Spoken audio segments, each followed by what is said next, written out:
Raphaël Glucksmann, hier, 605 députés au Parlement européen ont voté le texte demandant la libération du romancier franco-algérien Boualem Sansal, qui est retenu par Alger depuis 2 mois. La résolution demande aussi qu'une mission médicale puisse rendre visite à l'homme de 80 ans qui est par ailleurs atteint d'un cancer. Vous avez voté cette résolution ? Non seulement j'ai voté, mais j'ai supervisé la rédaction de cette résolution.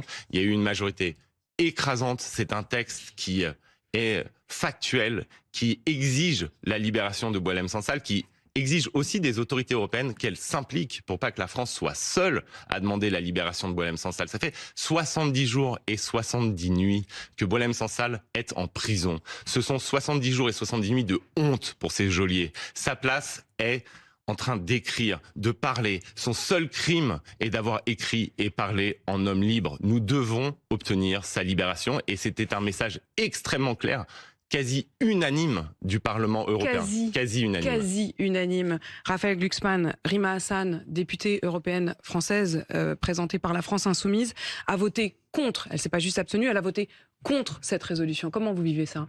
C'est une honte. Il y a 24 députés européens sur plus de 600 votants qui ont voté contre. Il y en a aussi extrêmement peu, une quarantaine, qui se sont abstenus. Et franchement, s'abstenir ou voter contre un tel texte factuel, où il n'y a rien d'idéologique, il n'y a rien d'historique qui soit contestable, eh bien c'est simplement cautionner l'emprisonnement d'un immense écrivain dans des geôles. Et c'est profondément scandaleux.